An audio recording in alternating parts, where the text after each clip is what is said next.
वर्णिका मेला में आप सबका स्वागत है। इस वीडियो में हम लोग वर्णिका के तीसरे पार्ट जिसका नाम है माँ से पूछे जाने वाले एग्जाम में सभी 2 नंबरीय प्रश्नों को करेंगे। इससे पहले हम लोग पहले और दूसरे पार्ट के सभी प्रश्न उत्तर जो एग्ज़ाम में पूछे जाते हैं को अच्छे से कर लिया। ये हमारा तीसरा वीडियो। तो चलिए शुरू करते हैं इस पार्ट से पूछे जाने वाले पहला सबसे मुख्य प्रश्न।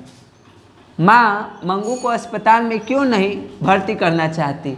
यह बहुत बार प्रश्न पूछा है, आप इसको क्वेश्चन बैंक में देख सकते हो।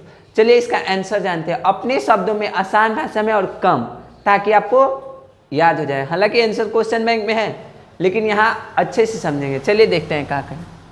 माँ को लगता था कि मैं माँ होकर भी अपनी बेटी की सेवा नहीं कर पाई, तो अस्पताल वालों की क्या पड़ी है? मतलब मैं माँ होकर अपनी पागल बेटी की सेवा नहीं कर सकती, तो अस्पताल वालों की क्या पड़ी है? यह बेटी उनकी कौन लगती है? कोई नहीं। आखिर वह इसकी सेवा फालतू में क्यों करेंगे? ऐसा गलत फैमिली माँ के मन में बैठ जाता है। इसलिए वह मंगू को अस्पताल में भर्ती नहीं करना चाहती थी। ऐसे ही हम लोग दूसरे तीसरे करके 4 या 5 प्रश्न को ही देखेंगे। इतना ही में आपका ये पूरा चैप्टर कंप्लीट हो जाएगा, जो एग्ज़ाम के लिए बहुत ही इम्पोर्टेंट है। आप इसे नोट कीजिए, फिर मिलते हैं दूसरे प्रश्न के साथ। अपने परिवार के सदस्य के लिए, अपने परिवार के लिए सिर्फ अमेजॉन ऑनलाइन क्लासेस, क्योंकि यह एक विश्वास है कि यहाँ अच्छे से धीरे धीरे सभी बातों को समझा दिया जाता है। तो इसी के साथ इसके दूसरे प्रश्न को देखते हैं, जो एग्ज़ाम में बहुत बार पूछता है। चलिए देखते हैं।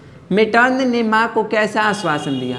मतलब माँ घबरा रही थी ना मंगू को अस्पताल में भर्ती करने वक्त, तो मेटर्न ने उन्हें आश्वासन देते हुए कुछ कहा, तो उसको देखते हैं। मेटर्न ने माँ को आश्वासन देते हुए कहा, आज तक आप इसकी माँ थी और आज से मैं इसकी नई माँ हूँ। आप किसी बात की चिंता ना करें। आप ऐसा सोचें कि आप अपने बेटी के घर अपने बेटी को छोड़कर जा रहे हैं। और ऐसा आश्वासन देते हुए माँ को उन्होंने ऐसे हाथ पे थपथपाया ताकि माँ कूल डाउन हो सके। इसी के साथ इसके तीसरे प्रश्न को देखेंगे, आप इसे नोट डाउन कीजिए। तीसरा प्रश्न, कुसुम कौन थी और वह कितने माह में ठीक हो गई? तो इसका आंसर चलिए देख लेते हैं। कुसुम मंगू के गांव की ही एक कन्या विद्यालय में पढ़ने वाली एक लड़की थी जो अचानक पागल हो गई, लेकिन वह अस्पताल में 3 महीना के इलाज के बाद ठीक भी हो गई। इसी को देखकर गांव के सभी लोग मंगू के माँ को समझाने लगे कि आप भी अपने बेटी को अस्पताल में भर्ती कर दो। जिस तरह कुसुम ठीक होकर वापस घर आ गई, उसी तरह आपकी बेटी भी वापस ठीक होकर घर आ सकती है। ठीक है, तो इसका आंसर इतना ही होगा। इसी के साथ चौथे प्रश्न को देखते हैं, आप इसे नोट कीजिए। बीच बीच में ऑब्जेक्टिव भी पूछ लिया जाएगा। जैसे मंगू कितने वर्ष की थी? तो 12 वर्ष की। मंगू जन्म से है क्या गूंगी और पागल?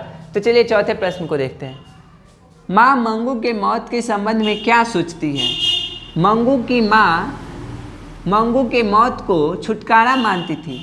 वह भी चाहती थी कि मंगू से वह छुटकारा पा ले, लेकिन यहाँ पे एक बात कहा गया है, वह प्राकृतिक रूप से हो तो, लापरवाही के कारण नहीं।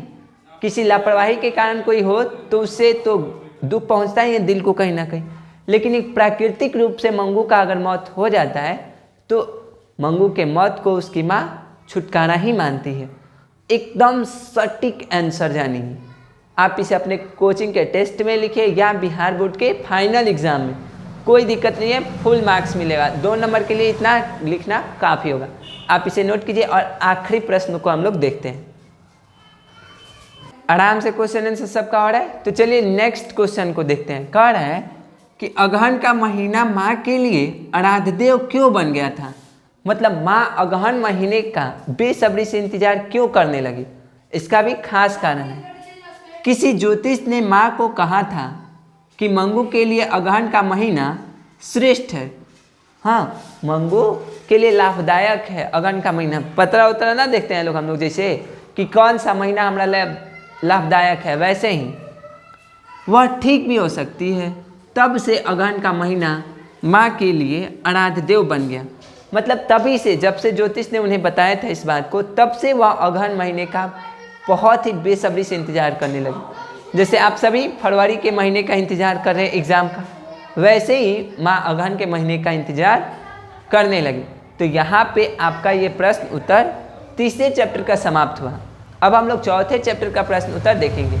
उसके लिए आप इस चैनल को वो क्या होता है सब्सक्राइब कर लीजिए और बेल आइकन भी दबा लीजिए, ताकि जैसे ही क्लास आए आपको पता चल जाए और आप अपने पढ़ाई को कंटिन्यूअसली आगे बढ़ाते रहें और अपने मंजिल के करीब धीरे धीरे पहुंचते रहें।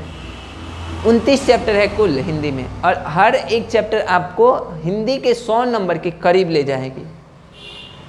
तो क्वेश्चन आंसर करते हैं, ऑब्जेक्टिव करते हैं, आप पहुंच जाओगे हिंदी के 100 में 100 मार्क्स के लिए। तो मिलते हैं जल्दी नेक्स्ट क्लास में।